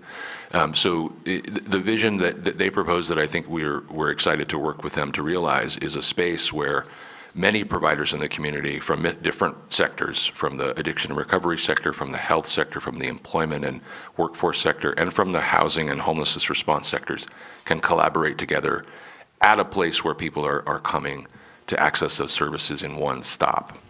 Okay, so the result's going to be fewer people out on the street who are unaffiliated with supportive services, and so it should be a positive overall effect, okay? That's not the just vision. on the county, but on Oregon City. One more question. I remember a couple of years ago, you mentioned that it was important to give a name and a relationship between the county and every homeless person. The regional implementation of the Homeless Management Information System, is that the tool that you're using now to develop a relationship with everybody who you come in contact with in Clackamas County who is homeless and needs support? Yes, that is a database that supports that work, absolutely. So we develop a by name list, which is, like you said, every person experiencing homelessness by name, and we can prioritize that list and identify who is connected to programs, who isn't, and if they're not, what's the plan to get them connected. And that list of names is generated from the Homeless Management Information System. Okay. And does that plug into a picture on the availability of beds and other facilities that might be offered to somebody who needs housing? It does. It plugs into or relates directly to our coordinated housing access system. Okay, good. Thank you. Thank you. Commissioner Savas. Yeah, great work. Your report was well received at C4, so thank you for presenting, you and Adam both. I think this goes to show, I just want to acknowledge that the value of having a regional funding measure is different than being able to apply that in a sub-regional mode like ours, county by county. And the fact that we're doing well, we got some innovative ideas, I think having that sub-regional approach to applying and managing and governing this operation will, it's not as if we're competing, but at least it's some creativity. And I think it also goes to show that, we know our backyard, we know what Clackamas County is, and we don't know what Washington County is. And so we rely on all those sub-region partners to know their neighborhoods and their people. But these are outstanding results, so kudos to all of you. This is great news. I lost track of the point-in-time count that we did. I knew that it's usually like summer, late summer, that we get the point-in-time count. I know it's not necessarily related to this, but it's data, right? Yep. Do we ever get, and I know I missed some days during the summer, did we ever get a presentation on the point-in-time count? I believe so. I believe I did come to the board to provide a presentation on our point-in-time count from January. There is, though, a follow-up that we haven't yet had an opportunity to share with you because it hasn't been released, that Portland State University's Homelessness Research and Action Collaborative was a part of the Tri-County point-in-time count this year for the first time. And they are working on finalizing a regional report, so digging into a lot more factors. So what I presented to the board was kind of the high-level numbers. This is the number of people we counted. This is how it's different than previous years. The PSU report will go into more detail on the household level income backgrounds, profiles of differences across the region. At least that's my understanding of what they're intending to do with it. Once that is released, I will bring that to this board for an update. Great. So our point-in-time count is complete? Yes. And you can send us a copy? Yes. Yeah, thank you. And I probably missed that. So I do recall that PSU piece. When do we anticipate that being out there, Vahid, do you know? I mean, I think it's imminent. I can follow up, Commissioner, and ask PSU what their release date is. Okay. And as I recall, last year last year, that there was I had learned when I brought up the point-in-time count that are we on schedule to do that every year? We are going to be doing that on a biannual basis every other year. So a coordinated street count with the other two counties on the odd years, and on the even years, use our local HMIS and coordinated entry data to provide an off-year snapshot of how we're doing. I caught a news article or a news piece on, I think it was KGW that did a piece on trying to track another county's metrics with the HMIS, and they had some difficulty trying to get that data. And I assume that is organized in a regional, or can that be parsed out for sub-regional by county? It's both. It can be organized on a regional level in the sense that we can coordinate on a methodology and then locally implement the methodology. So we'll be able to do on a sub-regional Clackamas County's own administrative data, HMIS data, to produce that information. Right, because I know that sometimes people don't have boundaries, right? They don't know that they're crossing in Clackamas County one night or they're in Multnomah the next and so on. So I would, looking forward to at least better understanding, there's talk of migration here and there within the region, right? People moving in, out, and now the announcement, I guess, that Clark County is going through. I guess we can't ignore our neighbors to the north, the Columbia, in the same plight. City of Vancouver, I believe, declared a housing emergency here just yesterday, the day before.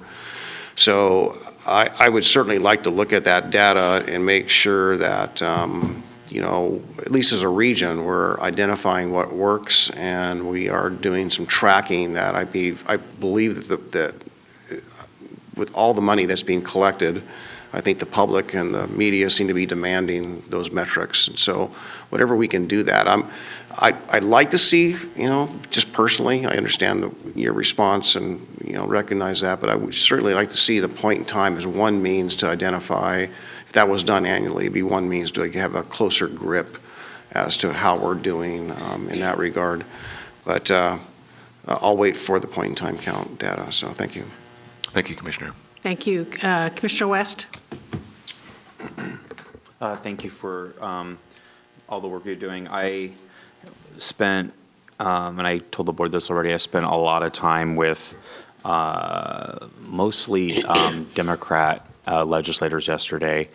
I know the big topic going into the special session is how are we going to start to do some repairs and some amendments of Measure 110.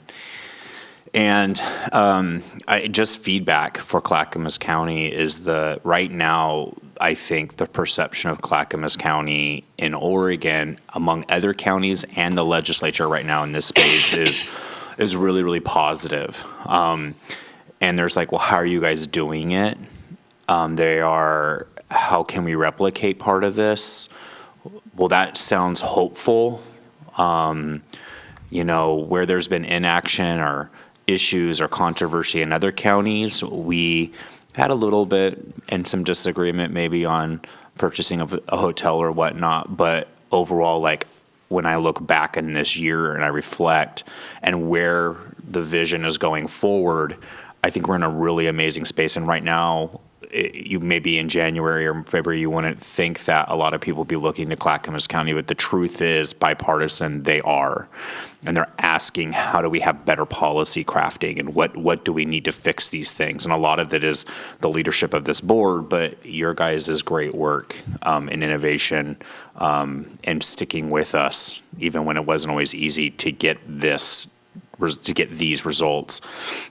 At the end of the day, the bottom line is we want to see people healthy again, right? We all care about that. We might have a different ideological viewpoint or a way of getting there, but we've been creative, we've been stretched, and we've done things differently than the other counties have done. And guess what? Like, people are now noticing because we were a little bit bold. I think we're just getting started. So when I spoke to different legislators, they were like, well, we heard you might be doing this thing or that thing. Can we just can we tour it? Can we see what that property looks like? So you're doing this 23-hour recovery and to divert people from the jail system, but so they could have the stabilization. Tell us more about how you're doing that, or what does recovery mean in Clackamas? Like, they're starting, our terminology, our leadership is starting to get through the noise, and they're seeing real results. And I think people in Oregon are super hungry for results in this space. Like, people that just aren't always living in the fringes of either ideology. They're just like, oh my God, I want a safe, livable space. So this report is evidence of how we're doing that. I was in the C4 meeting. I think that it was really well received and I think we're doing such a good job of bringing the cities along with us. We're not doing this alone, but together. It's almost the same type of model which we did on how we want to address tolling with our local cities.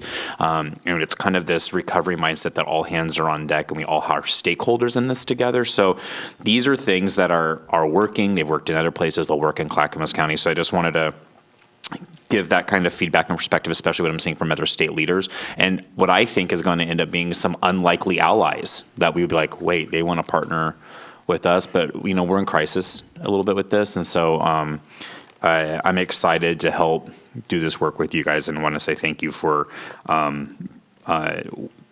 both your team and all the work you do. And I think like I keep saying, I just literally think we're just getting off the landing strip here. We're really going to soar. So thank you guys. That's a good analogy. Getting off the landing strip, and we are going to soar. Commissioner Schrader. Well, I'd like to say we do it bigger, better, and with style. So there's that piece of it too. I like that okay? too, however we want to say it. That's not me. I was Fred Astaire, but you guys are doing a great dance out there. Okay. Just thank you for all of this, because you've worked really hard. And I'll just say, sometimes I think we get in your way, and all we hate to do is get out of your way and let you folks do the job, and you make us look good.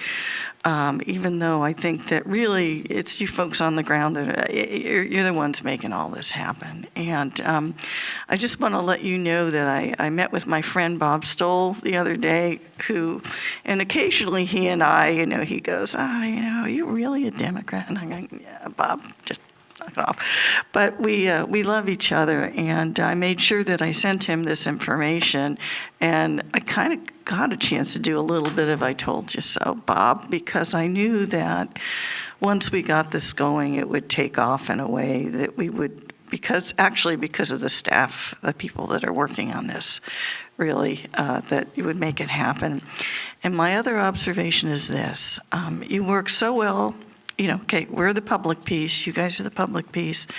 You've got the nonprofit piece with the strong partnerships you have with the nonprofits. That's key. But I also want to give a shout out to the Oregon City Business Alliance and people like Dan Fowler and Shelley Perini, because it's those three things in civil society, public, private, and nonprofit, if we get in alignment, I've always said magic things happen. And I think having those champions from the business community, and someone like a Dan Fowler, someone like Lori Oland, all those folks, they help us get where we're going to go. So I'd like to see us do more appreciative inquiry like that in this county, because that's what makes things move along. But you guys are fantastic, and I hope you don't mind I call you the Brown Brothers. I just rewatched the Blues Brothers the other day, so I kind of put you out there jazzing around, making change in the universe. So thank you, guys. Thank you, Commissioner Savas. Yeah, just one other thing I just want to just share, and Commissioner West's comments reminded me of the conversation we had at C4, and typically after a C4 meeting, my Friday is loaded with folks calling or making observations and sharing, and this Friday was no different other than instead of transportation, it was this housing presentation. So subsequent conversations the next day, it's almost, for folks that heard of what we discussed that weren't in attendance at C4 that night, I just thought it was like, wow, I can't believe everything's coming in alignment in a certain way. But I just want to just stress that the overwhelming response that I got afterwards was wanting, and you heard this, wanting more coordination with the cities and the city managers. And, I made that comment not really understanding what was being asked or said, but I think it's important that we, number one, make as many presentations to the cities as we can. You're doing that. But also having a point of contact with the city managers. I mean, I mentioned that just because of a learned experience, but man, it was really driven home over the weekend and even yesterday. So appreciate that work, and just whatever you're doing, just keep doing it, and we're there to help you. Thank you, Commissioner. Thank you. Regarding the city managers, I know Gary reaches out all the time because he has a city managers meeting, and I reach out on a monthly basis to the mayors, and I reiterated that again with Mayor Buck when he was coming forward. And the cities really do need to step up and identify places where we can house people. There are many opportunities in our cities, and our cities really need to come along with this and help in this. No one city is an island unto themselves, and we all play a part in it, and we all need to equally give and take and be part of the success going forward. Is my message to the cities on this. I want to thank you for presenting this report. I see no further comments. This is a wonderful supported housing services annual report for the years 2022 and 2023. Go forth and prosper, as I know you will. Thank you, Chair. You bet. Next is review of your business meeting agenda for tomorrow's business meeting, Wednesday, November 8, 2023. Notice the day change. Here at the county, we honor Veterans Day on Thursday instead of Friday because of our 4-day work week. So tomorrow's business meeting agenda, Wednesday, November 8th at 10 a.m. You'll have a presentation recognizing Veterans Day, a presentation about the 2023-2024 property tax statements, and all the consent agenda items from today's meeting. If you have any questions on any item, please let me know prior to tomorrow. Happy to answer it for you. Next, Commissioner Savas would like to share with you an update on the Regional Transportation Plan that will be discussed at JPACT. Go ahead, please, Commissioner. Yeah. Well, first of all, I want to thank everyone for giving me the 2 hours to make this presentation this morning. Are you serving lunch, Commissioner Savas? We could. I think I encourage the administrator to bring in some sandwiches, but the RTP is a very complex document. There's a lot of stuff in it, a lot of work goes into it, and we're in this unique position. There's a lot of stuff in there that philosophically we can agree with or not agree with.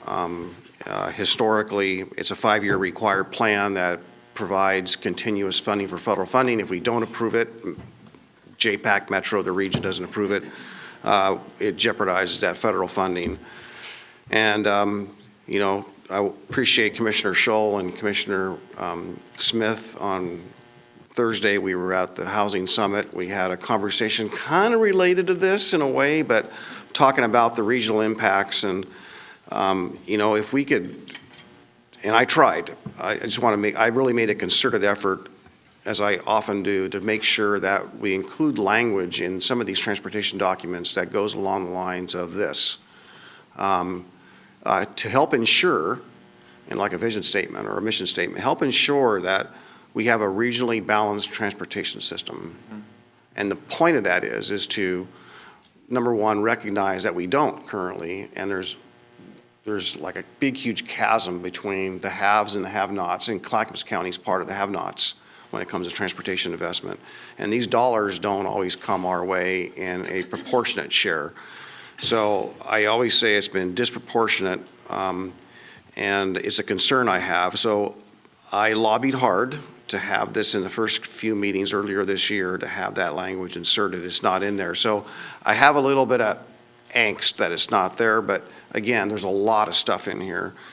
Commissioner Scholl did some, and at Impact did some great work, as did Mayor Buck and Councilor Sherman from Clackamas County last Wednesday. And while there's things in here that tend to make me say, I'm not really wanting to support this document, there's some stuff in here that would encourage me to support it.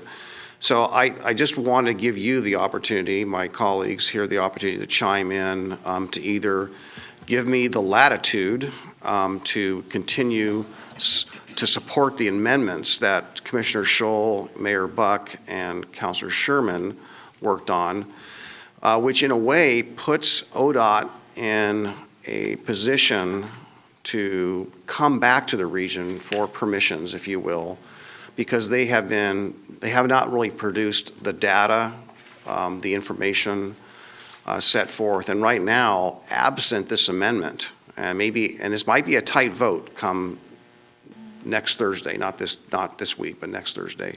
It might be a tight vote where one vote could or could not make the difference. So if you have an opinion of just saying no to this document, and there's a lot here, there's a lot that's not here as well too, but tolling or congestion pricing is embedded in this, so I need to be very candid in full disclosure that it's in here.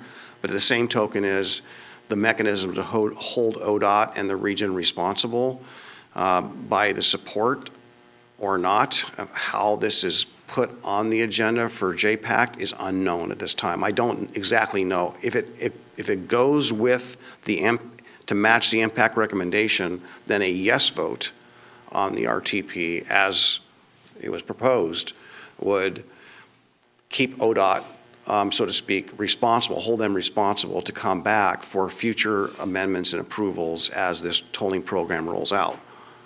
If we simply vote no, then for other reasons, then we don't have the liberty of holding, perhaps might lose that vote count. So I've been asked where we particularly land on this, and I represent the Board of County Commissioners. I don't represent my own personal thoughts here.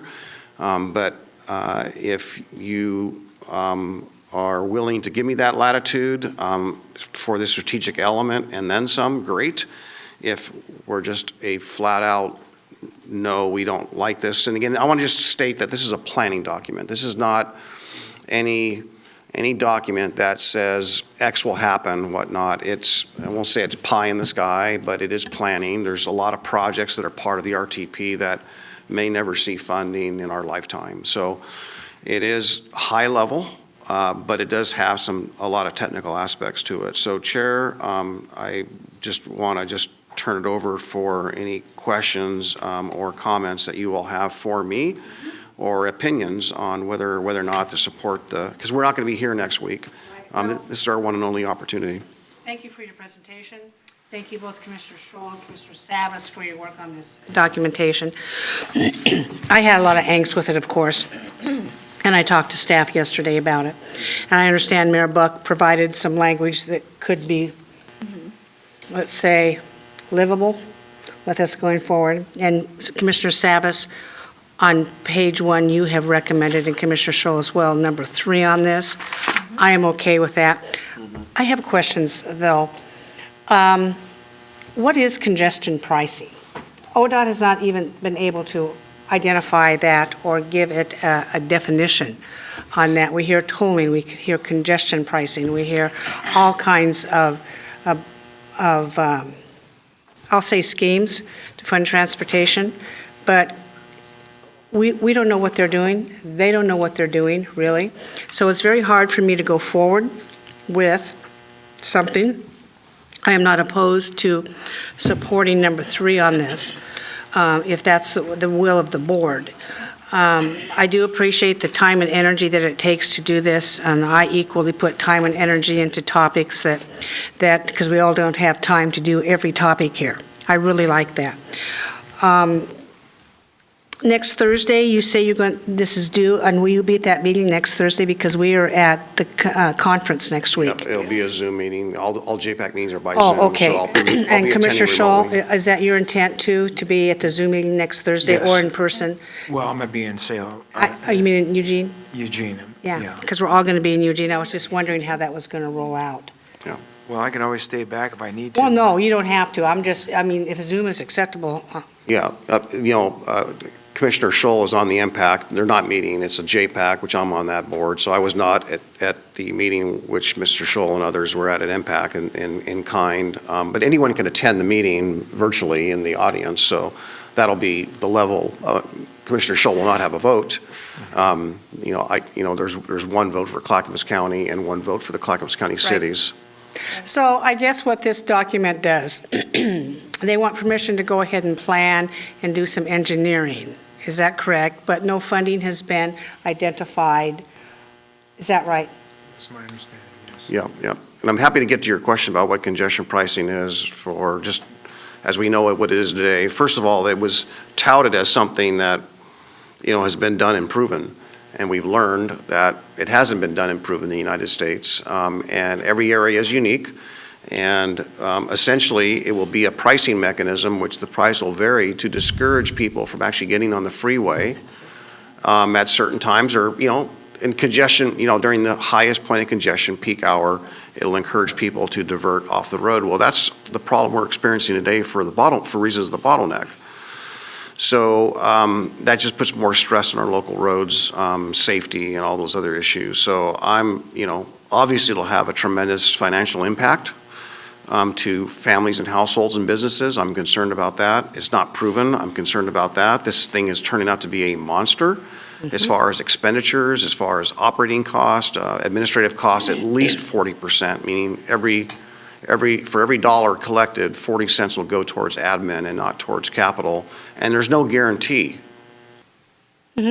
right. that the 60%, hypothetically, on the 60-40 split, will go towards capital. We don't even know that as of yet. Commissioner Savas, you may have explained it better than ODOT has been wanting to explain it, but thank you for that. Commissioner Schrader? Yeah, tell me about number 4. What does that mean? Removing unsubstantiated safety crash language from the I-2O project description. Why is that there and why is that critical? Commissioner Savas, would you like me to talk? Oh, sure. I would love to share the work. So Commissioner Scholl, please step in. Okay. Yeah. During MPAC, I made the motion to strike the verbiage regarding safety for congestion pricing, because the way it was worded sounded like tolling and congestion pricing was going to make the overall transportation system more safe. And that's not true. It talked about if we expand the third lane on the I-205, reducing traffic accidents on the I-205. But it painted a rosy picture about safety without addressing the impact of diversion if tolling goes into effect. And so at MPAC, they agreed and the motion passed to strike that language. Good work. Thank you. Yeah, and I'd word it, another way of wording it is that if you have a congestion price on the highway and you discourage people from getting on the highway, therefore the highway becomes safer, that's fine, but that's only that one facility. If their alternative is to go back on the local streets, it's actually more dangerous than being on the freeway. So if there's anything, there should be a mechanism to encourage people to get on a interstate versus off. And that's why interstates, one of the reasons interstates were built, right? Because they're safer? Because they're safer. Because statistically, they're safer. Statistically, they're safer, especially for through traffic. Okay. Are you finished, Commissioner Scholl? Commissioner West, you're up. This whole thing gives me heartburn. As it should. Thank you for your guys' work. I wonder if we're ever going to get something where we can just say we love it, but maybe that's not how this works at all ever. I'm fine with your suggestions, like moving forward, and I think you and Commissioner Scholl have done good work in this space. So you said this is still a living document? This is still like a... If things are developing on a daily Developing. basis, it seems, yes. So I'm going to maybe this is not appropriate, but I'm going to throw something out there and correct me if necessary, but we're discussing, is we have a lot of stuff and a lot of issues around how ODOT has presented itself, the lack of credible outreach to the community, the disregard of local communities, the taking away of no new net infrastructure, blah, blah, blah, on and on that we talk about.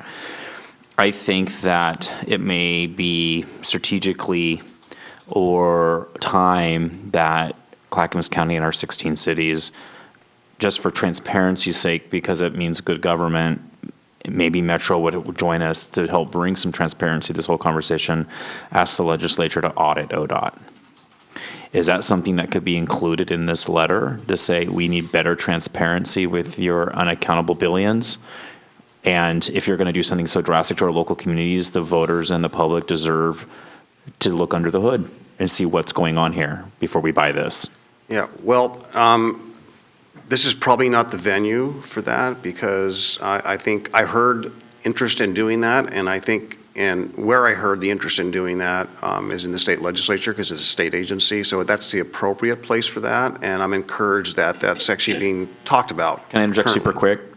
But is it, just help me understand, as I learn transportation stuff, isn't like ODOT weirdly like unaccountable to anybody almost? Like the legislature almost feels like it operates no matter what the legislature like oversight wants to provide, that there's, can you explain a little bit like how they seem to be even autonomous from the governor sometimes and just this massive beast of a bureaucracy? Yeah, well, that's a great question, because I don't think people understand how that works. I think people think that our local governments approve what ODOT does or doesn't do, right? And that's really not the case.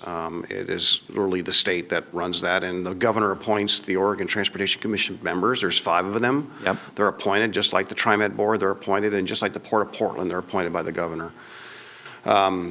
So the accountability aspect, again, is at the state legislature, but what, we have a lot of legislative involvement where House bills, like House Bill 2017, House Bill 3055, are recent legislation measures that passed that direct transportation or funding or whatnot, identify projects. But the only accountability we have for ODOT, and we're unique, and I say we being the 3 counties, is that we're in the metro region, and because of the federal air quality regulations, we have what's called an MPO, Metropolitan Planning Organization. We have some power and authority delegated by the federal government in which we operate that ODOT has to go through for approval. We can't create anything. Right. The legislature does that, let's say, or the OTC does that, but to actually have it built, we have a level of approval. And that's why ODOT's resisting this amendment that was put on the table by Mayor Buck, because it gives another level of control to the region, and they don't really want that, as I understand it. Which is part of the reason I'm inclined to figure out a way to, if the cards still play out and how the agenda is set and how this amendment comes forward, I would like to see that extra level of bringing ODOT to give us the data in the region, the data and the information that we're asking for, that's way overdue, to hold them accountable, at least for this particular project. So in a way, we have more detailed control over the projects from ODOT or from any jurisdiction, frankly, that the legislature doesn't have, but that greater oversight or audit is something that the state is probably If I poised to do. could interject on your request for that, this board wants to have a policy session on alternative fundings. Commissioner Savas brought it forward, if tolls go away. And And you could bring up the audit at that time Okay. as a solution. I think that would be the appropriate place. If we're going to do that, I don't know what that policy session is going to look like, but I think that could be brought up at that time for further discussion. And one other question, cannot the Secretary of State also audit the agency under its audit function? I believe this. So either the legislature or the Secretary of State could have this function potentially. I tend to like, because of the amendment and that additional accountability from, that you guys worked with Mayor Buck on, it'd be cool to actually have, he was here earlier, but if he had any thoughts, I'm sure we can reach out to him about that. But, I think that brings maybe that additional potentially regional local accountability piece that we're looking for. So even though I don't love a lot of this, that's enough, I think, of getting where we need to go potentially to support this. But I guess that's where I'm at with it as we continue to look at it. Okay, what's our action on this, Gary? To give Commissioner Savas guidance for how he will vote and discuss at JPAC next week. Okay, Commissioner Savas, there are 4 recommendations here. Are you asking for support of all 4? Well, I don't think that we're going to have the opportunity to, it's going to come as a package, right? So we're not going to have the opportunity to pick and choose one by one. It's going to be a package. So what I'm asking for today, well, 2 things. Number 1, to apprise you of this, and we have done that. But literally to ask for your latitude, to give me the choice to use my best judgment at the time, not knowing exactly how the agenda will be packaged or how any amendments on the floor will be made. There could be a change made at the JPAC meeting that particular morning that changes the whole dynamic. So you may be only able, for instance, as time allowing, to argue for number 3. If you had to pick one of them, would you do that because it offers preliminary engineering only rather than including a full construction with a funding package? Well, I would reword it to full disclosure. It's the whole packet, the I know. hundreds of pages. So if there is a move at the table to pull number 3 for a single year vote, let's just say that happens, then I'll be able to vote up or down on number 3. I don't see a situation, and maybe Commissioner Schull has some insight. I don't see a situation where we're going to be able to go one by one because these might be outlined here, but there's a lot of other things that are on the minds of the members of JPAC and the Metro Council that aren't even listed here. Okay, so Commissioner Shaw, are you anxious to say something? I'd just like to say the original JPAC recommendations on the RTP that MPAC on the 25th of October reviewed and made the 4 recommendations. I just ask that you keep in mind MPAC's recommendations. I hope they all end up on the RTP. But as we do this, I'd like to remind people that we need to continue to support IP4 all the same while we work on this. Now, this RTP is a way for us to communicate to ODOT, but without it, ODOT is on one side of the wall, not listening, and the cities and the counties on the other side of the wall trying to communicate. So I hope this works out because, again, tolling is not good for Clackamas County, its residents, or the region. Correct. Thank you. Commissioner West? Do you need a motion? I think we need a motion, don't we?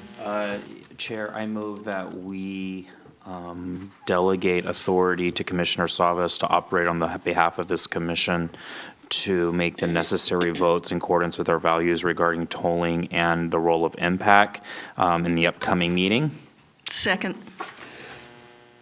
Commissioner West has moved that he represent Clackamas County and our values on tolling and do the best he can at this JPAC meeting. And Commissioner Schrader has seconded that motion. Is that clear? Yeah, I think that's clear. I think I really appreciate how Commissioner West worded that. And again, in the interest of trying to keep the good work afloat of what Commissioner Schull had done and other members of Clackamas County and the region did at MPAC is the key motivation here. Right? So I appreciate Commissioner West, that. go ahead. Yeah, just in discussion period here, this is so complicated and there's so many moving parts to it. And you know, it's like so many things, we're all engaged, but we have to rely on others to be a little more engaged in some issues than others. And you've really proven yourself to be competent and trustworthy in this. So I, you know, think it would be smart for this board to allow you to continue to do that moving forward in this instance on our behalf. Yeah. And now, you've all heard me make this statement. I'm going to make it again. That way anyone watching doesn't think that we are, you know, mistakenly supportive of ODOT's tolling proposal. I've been on record, I will maintain that here today by stating that I have been adamantly against ODOT's tolling proposal for this region, and I maintain that today. Okay, thank you for that. Seeing no further discussion, Tony, please take the poll. Commissioner Scholl. Aye. Commissioner Savas. Aye. Commissioner Schrader. Aye. Commissioner West. Aye. Chair Smith. Aye, motion passes 5-0. Thank you very much, Board. Gary. Final item today is Commissioner Communications. Okay, Commissioner Communication, Commissioner Scholl. Oh, yes, thank you. Yeah, last Thursday at the Housing Summit, I thought it was very interesting. I also thought it was interesting when I spoke about the need for relief from Senate Bill 100 from 1973, which formed the urban growth boundaries around our cities, and therefore the high cost of land and resulting high cost of homes that so many people just looked at me like I was funny. But some sort of relief from Senate Bill 100 is needed in this state in order to allow the free market to come up with some housing solutions. Yesterday, I had the privilege of speaking at the opening of the Good Shepherd Village in Happy Valley. What a happy time that was. I really enjoyed it. And I'd like to thank Catholic Charities, also the Clackamas County housing staff, Walsh Construction, and Mayor Ellis and Happy Valley Council and staff are doing a great job on that. Friday, I was up at the Camp Creek tour and the Bull Run watershed with Commissioner West and the Portland Water Bureau, U.S. Forest Service, Oregon Department of Forestry, and some folks from the city of Sandy. It was very interesting, but I wanted to share with you this morning from virtually all those entities, I heard huge kudos for the Clackamas County disaster management personnel for their responsiveness, their coordination, and their communication. So thank you very much for that. Tomorrow I'll be in Portland for the Oregon Fentanyl Crisis meeting all day. Tomorrow night we have MPAC. Friday I'll be at the Molalla Vets event, and then Friday evening up at Government Camp for the Government Camp CPO meeting. And then Saturday I'll be in Lake Oswego for another Veterans Day event. Other than that, thank you. Thank you very much. We're getting up on the noon hour. Commissioner West, you're next. Brief. It's been super busy. It's all a blur. But we made an amazing showing at the Home Builders Association Housing Forecast and Regional Housing Summit. It was noted that there were not enough elected officials there on such an important topic, and that there was really a desire to have more local voices that represent the constituencies in the metro area to be there. But I'm glad we were there because I think we bring such a necessary perspective to the people that normally drive these conversations, and making sure that they understand the uniqueness of like suburban communities and rural communities in the metro area. And, you know, sometimes they found that we pushed, I feel like, in a really respectful way, pushing the boundary of the conversation to say, I know this is uncomfortable to talk about the urban growth boundary, but if you really want to have solutions around this, put on your big boy pants and let's talk about the urban growth boundary and how it affects housing. And I think behind the scenes, people pulled me aside and like, we were so glad you commissioners were here. You were so glad that you brought that voice, because we sometimes only hear from the entrenched housing bureaucrats in the metro area and from Metro, and that's the only voice really at the table. But I think it was a lot of respectful dialogue in a really good way, and we represented a lot of people's feelings that if we really want to meet this crisis, we better really talk about the UGB. That was one of many instances where I think Clackamas County had a good voice, and I think some respect there because we were there. right? We cared enough to be there. So good job, colleagues, on that. I won't spend much on this, but it was an amazing opportunity to see the Camp Creek Fire site up there in Bull Run, which is, the public's not allowed in that area around the Bull Run. It's very protected. It's also very beautiful, very dense. People don't know this, but it's a temperate rainforest. So that western forest is much different than like many of the forests that we have access to here in the States. It's very similar to the Olympic National Forest up in northern Washington and out by Mount Rainier.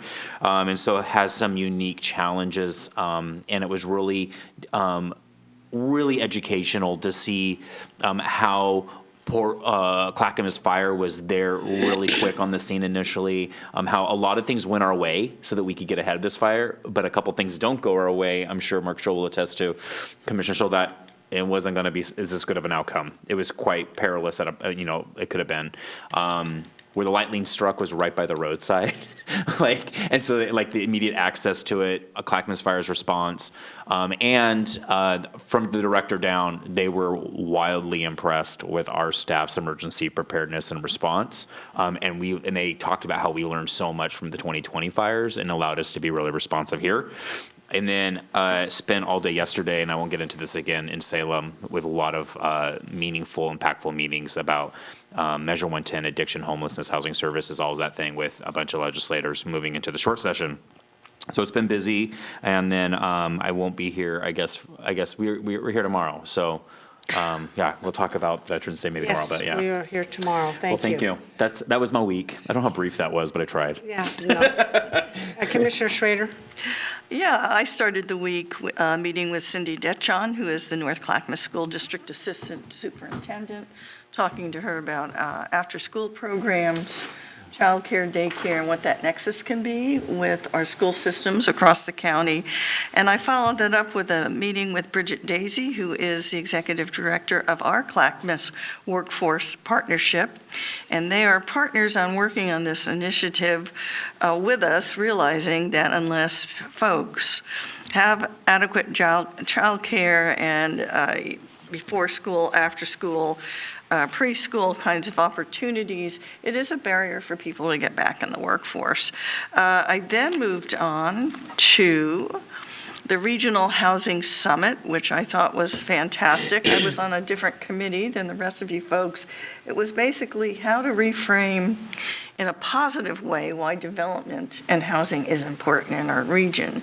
So it's kind of getting away from that no growth piece to, okay, how do we manage this? How do we handle it?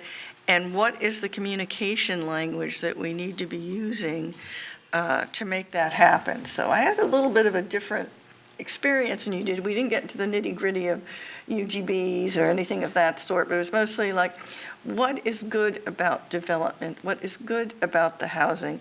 Why do we need the land so everyone can get housed and the shortage of it? And how do we really help the realtors, the PMAR folks, Portland Metropolitan Association of Realtors, and our other folks in the building industries, come up with that language so we're all on the same page. So that was really, really fun. And let me see here. I was also at the Good Shepherd Village grand opening in Happy Valley, Oregon. It's a really great facility, and it was fantastic to be there.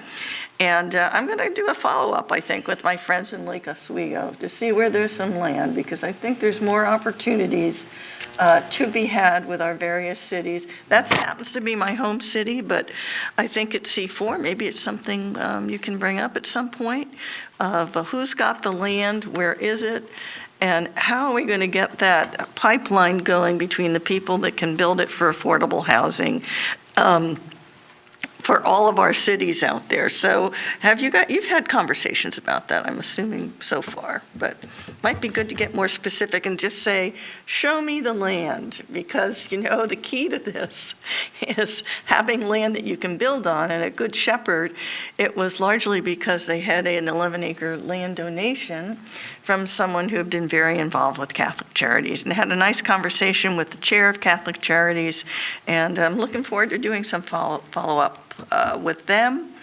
And today, I am going to be Also meeting with folks who do appreciative inquiry. Rocket is the name of the organization. I'll be talking to Rod Cook about that. Evidently, this is a group I found out about through our CEWD, that's the National Association of Folks that have actually done work with 4 counties in our state here. And so I'm going to find out what they've done, how they do it, and how we can start integrating that into getting something moving ahead with daycare and childcare. And finally, last night, I attended the Arts and Economic Prosperity Study Reveal Party. Clackamas Arts Alliance was there. We had folks from Tualatin Arts Alliance, Regional Arts and the RAC folks, the regional organization, and they have absolutely codified the return on investment in economic dollars of the arts in all 3 counties in the region, and I have that data for you, and I can get that to you. Thank Okay. you. Commissioner Savas. Yeah, well, we all attended the HBA Housing Forecast and the Housing Summit, and I really appreciate kudos to HBA for doing that, the Housing Forecast every year. It's great value in that we get a lot of data. We have some outside economists who come in, well-regarded economists, and it kind of gives us a sense of, part of our housing challenges. So I really appreciated that. And towards the tail end of the Housing Forecast, and unusual, was having the same day in the same place, the Housing Summit that HBA put on, sponsored with the Realtors Association. And it was described in the closing comments that there would be, over 100 elected officials in the following program. I was pretty excited to walk in there, but didn't take very long to discover that the only jurisdiction that showed up in force was Clackamas County. And I don't know about the other tables, but there was nowhere near 100 elected officials. That was unfortunate. I thought it was a great Yeah.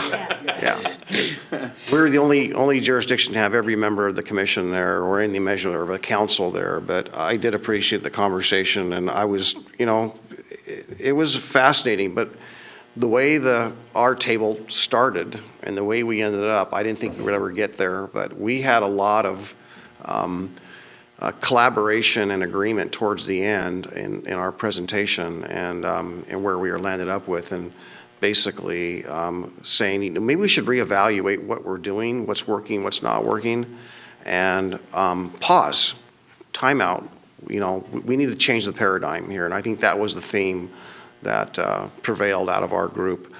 So that said, shifting to my next topic, I too was at the event yesterday in Happy Valley for the Good Shepherd Village, and Commissioner Schrader, your comment about the land, the Brokamp family donated 11 acres to make this happen, and without that, that project never would have happened. But 11 acres in Happy Valley, you can imagine what that would be worth today on the open market, broken up, separated, however you did it, but there'd be a lot of land value there. So that was a great contribution. Again, want to acknowledge and thank the Brokamp family for their contribution to make that happen. And everyone else who participated. There was a lot of passion around that project. 143 housing units, affordable housing units. That's great. And I'll close with, I won't be here tomorrow, I'll just close with, just make my comments in honoring the veterans that serve our country, Commissioner Shull being one of those. A lot of passion I have, and the memories. I'm not a veteran, but members of my family and people that I've engaged with over the years, and their contributions towards, number one, of course, their service, but the one I really want to mention is that how many veterans are there to help other veterans come home or to get off the street, and just caring for their brothers and their sisters in a way that, gets them into recovery, because not all veterans are doing well, and some veterans are doing very well. So I just appreciate that passion and the community that embraces those efforts, and what we've done with the Veterans Village and other venues, our Veterans Affairs, our Veterans Advisory Committee, who are also passionate members trying to help with getting, services, whether it's housing or, health, healthcare, mental health care, so forth, all the things our veterans need. But the contributions they made and those that have made the ultimate sacrifice to protect our country are not with us, but we need to recognize them as well. So, Chair, those are my comments for today. Thank you. We have a shortened week because of Veterans Day, and we have a 4-day work week, so the county will be celebrating Veterans Day on Thursday, and therefore our business meeting is tomorrow.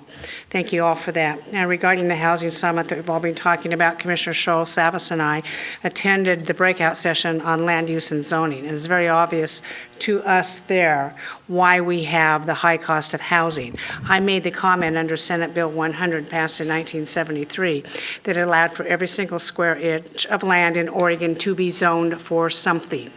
Oregon is the only state in the entire country that has adopted that type of restrictive land use policies. Until that is changed, I don't think we will ever really get to affordable housing unless there are millions and millions of tax dollars to subsidize it. Commissioners, I really want to end this meeting. Commissioner Savas, thank you very much. We need to end this meeting. Just want to mention that I will be testifying at the OTC Thursday morning, so on our behalf. Yep, thank you very much. Seeing no further business before this commission, we are adjourned.